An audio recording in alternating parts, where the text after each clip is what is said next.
और हमने ये देखा जो फुटपाथ पे झोपड़े में रहते हैं ना, हम दो हमारे 15, चिंकी पिंकी लहेक महक चमक दमक, चड्डी मिली तो बनियाई नहीं, बनियाई नहीं मिली तो हजरत चड्डी नहीं, रोटी मिली तो चटनी मांग मांग के ये दोनों नली चालू है। कभी कभी यूं करते करते उस रोटी में घी लग जाता है, उसको भी खा जाता है बेचारा, पी पी करके सब पल जाते हैं। या अल्लाह क्या तेरा निज़ाम कुदरत है, जिसके घर में पड़ा हुआ भरा पड़ा हुआ है माल दौलत, उसको तूने कुछ नहीं दिया, और जिस घर में फूटी कौड़ी नहीं, सर छुपाने की जगह नहीं है, उसको तूने इतना नवाज दिया है।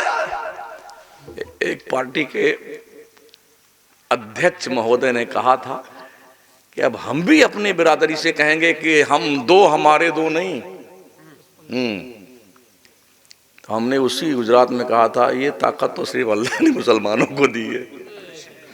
हाँ, हुकूमतें भी बड़ी परेशान, रोड पे दीवार पे एडवर्टाइज, हम दो हमारे दो, पहला बच्चा जल्दी नहीं, दूसरा अभी नहीं, तीसरा कभी नहीं, दूसरा बच्चा कब, पहला पढ़ने जाए तब, परिवार नियोजन भरपेट भोजन। कल है भाई, मुसलमान दीवार पे लिखी वो तहरीर ही नहीं पढ़ता है। हाँ, तुमने क्या लिखा है, एक तरीका है। हाँ, हम दो हमारे 25, एक ही रास्ता है मुसलमानों की आबादी कम करने का, हमें इज्जत की नौकरी दे दो, सुबह जाएंगे नौकरी करने, शाम को थके आ रहे हैं, खा रहे हैं, खाना खाएंगे, चुप्पे चाप सो जाएंगे, और नई नौकरी दी तो ये रही हमारी कंपनी और ये हरावा प्रोडक्ट।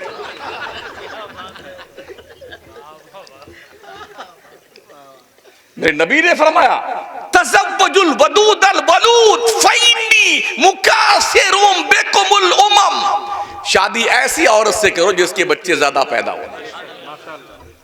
क्यों?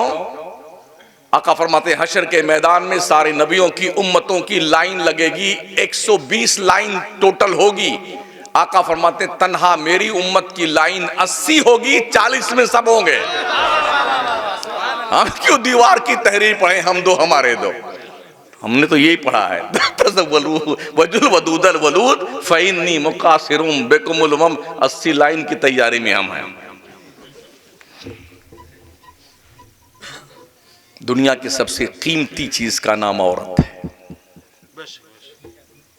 ध्यान दीजिए इस पर, रेस्पेक्ट दीजिए, रेस्पेक्ट लीजिए। हर औरत को ये पता होना चाहिए कि उसके शौहर का एक रुतबा होता है, एक मकाम है। पैगंबर ने फरमाया अगर किसी गैर खुदा को सजदा करना जायज़ होता तो मैं औरतों को हुक्म देता अपने शौहरों को सजदा करो। इतना बड़ा रुतबा है मर्द का। ये भी पैगंबर फरमाते हैं जिस औरत का शौहर अपनी बीवी से राजी हो और बीवी मर जाए, जन्नत के 8 दरवाजों में से जिस दरवाजे से जन्नत में जाना चाहे जा सकती है वो। ये भी मेरे करीम आका ने फरमाया बीवी अपने शौहर का हक अदा नहीं कर सकती। अगर किसी के शौहर के पैर में फोड़े निकल आए, मवाद बह रही हो, पी बह रहा हो और बीवी अपने जबान से चाट कर साफ करे, फिर भी शौहर का हक अदा नहीं कर सकती। ओ बीबियों, बहनों, बच्चियों, कान खोल के सुनो। जब तुम्हारा शौहर घर में आए बाहर से मजदूरी मेहनत करके नौकरी करके, तो बिल्कुल अपने आप को सज धज के तैयार रखो अपने शौहर का खैर मकदम करने के लिए। ठंडा पानी लेके खड़ी रहो, खैर मकदम कीजिए अपने शौहर का। बड़ी मेहनत से मजदूरी करता है बंदा, सुबह से शाम तक पसीना सर का पैर तक आता है। रब ने औरतों को बाजारे महफिल, शमे महफिल नहीं बनाया है, शमे खाना बनाया है। औरत के कदमों के नीचे उसके बच्चों की जन्नत को लाकर रख दिया है इस्लाम के पैगंबर ने। जब तक कोई औरत होती है तो शौहर की खिदमत करके जन्नत में जाए। कोई बेटी पैदा हो तो अपने माँ बाप के लिए जन्नत का मुज्दा लेके आती है। कोई बेटी अगर बच्चे वाली बन जाए तो अल्लाह उसका इनाम ये देता है कि उसकी औलाद की जन्नत काबा की दीवारों के साए में नहीं, माँ के कदमों के नीचे रख दिया है। ये एजाज दिया रब ने। औरत को कमाने के लिए नहीं कहा गया है, मर्दों कमाना तुम्हें है, औरतों को लाके खिलाना है तुमको। जब निकाह होता तो क्या कहा जाता है, वकील से जो आते हैं ना कि फलाना बिनते फलां को आपके निकाह में दिया, जिसकी वकालत का फलां कर रहे हैं, फलां दो गवाह हैं हाजिर महफिल की मौजूदगी में, इतने रुपए महर नकद या उधार के बदले में नानो नफका के साथ जनाब आपने निकाह कबूल किया। हाँ कबूल किया। कबिल तो कबिल तो कबिल तो। जानते हो ये नान और नफका क्या है?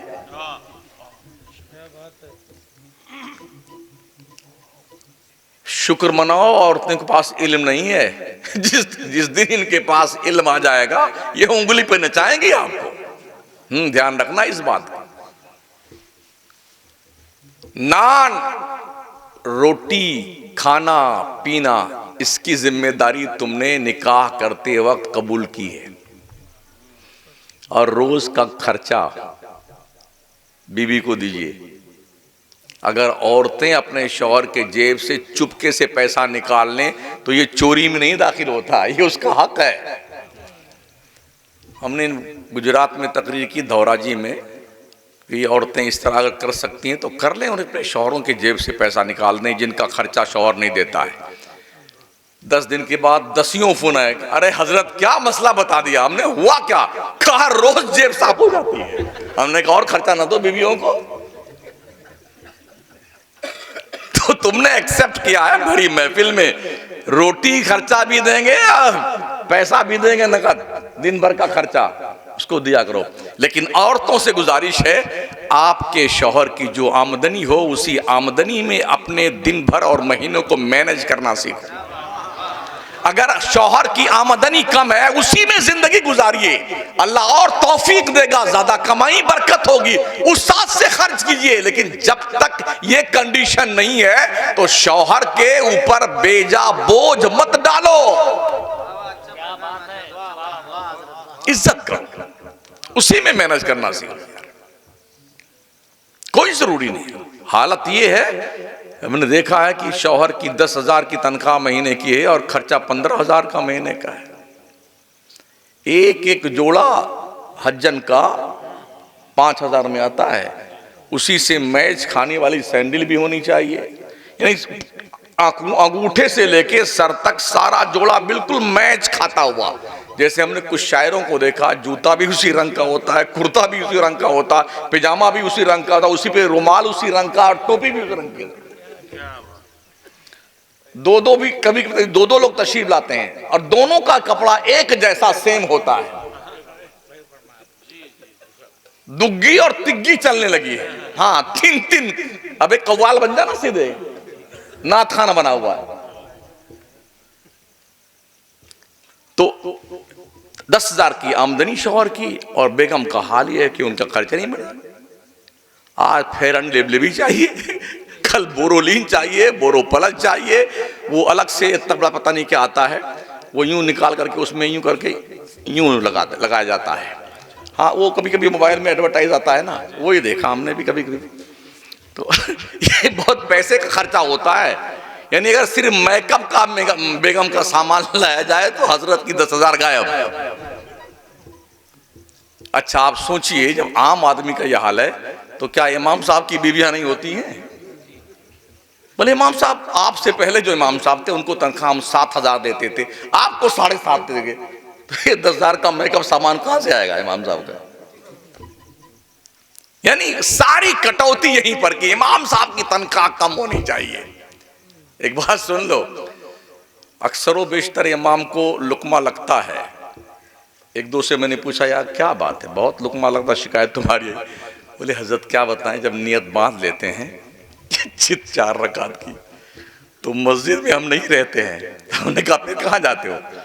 कहा हजरत फिर सोचते हैं या अल्लाह गैस सिलेंडर खत्म होने वाला है, पैसा कहाँ से लाऊं या अल्लाह, पेट्रोल भी 100 रुपये लीटर हो गया, उसके ऊपर आ गया, या अल्लाह लहसुन 200 रुपये किलो है, टमाटर 100 रुपये को, या अल्लाह दाल गरीबों की थी वो भी 200 रुपये किलो हो गई, या अल्लाह फीस भी देना बच्चों की। अल्लाह अकबर।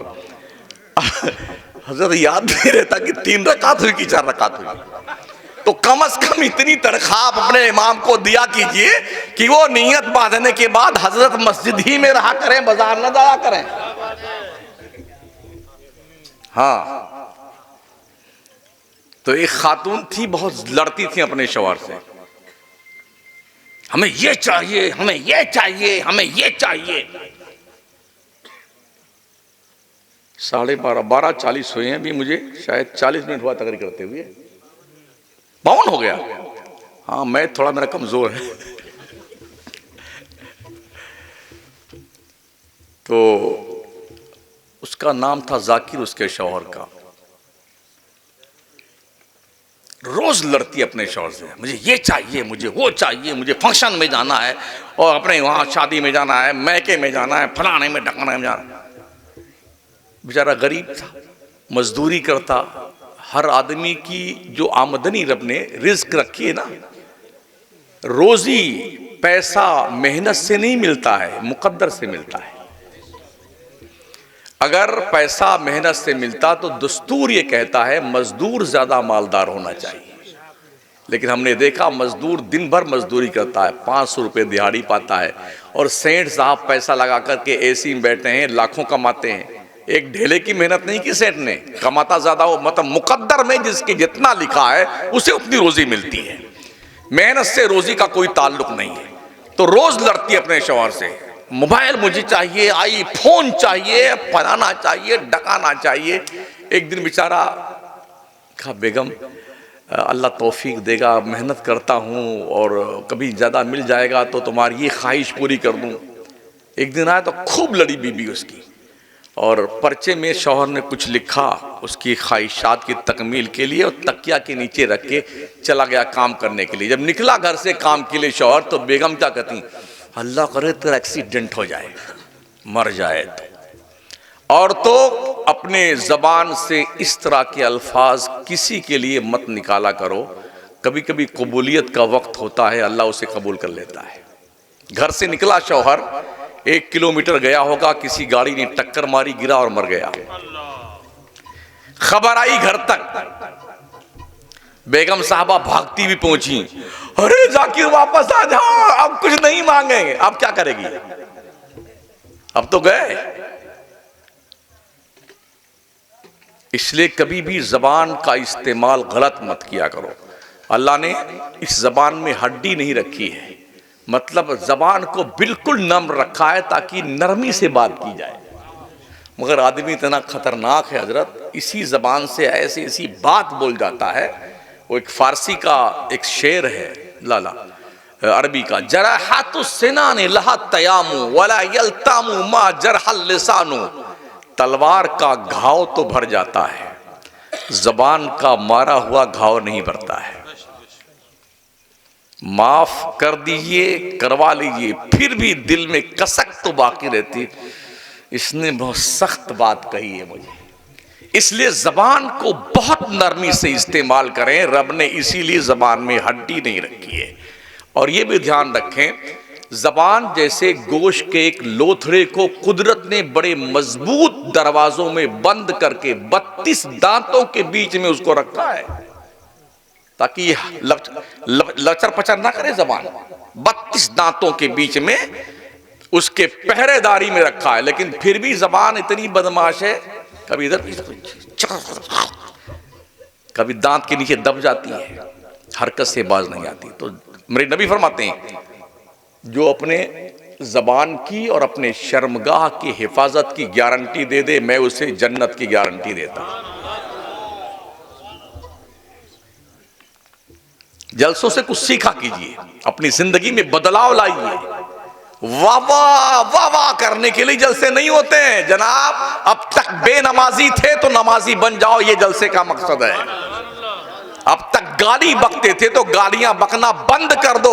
उठते बैठते अस्तगफिरुल्लाह अस्तगफिरुल्लाह अस्तगफिरुल्लाह, चलते फिरते अस्तगफिरुल्लाह अस्तगफिरुल्लाह, ला इलाहा इल्लल्लाह मुहम्मद रसूलुल्लाह, दुरूशी पढ़ते रहे, मैं सो जाऊं या मुस्तफ़ा कहते कहते, खुले आंख सल्ले अला कहते कहते। रूटीन में ये आदत बना लो ताकि जबान से खुराफाती अल्फाज ना निकलने पाए।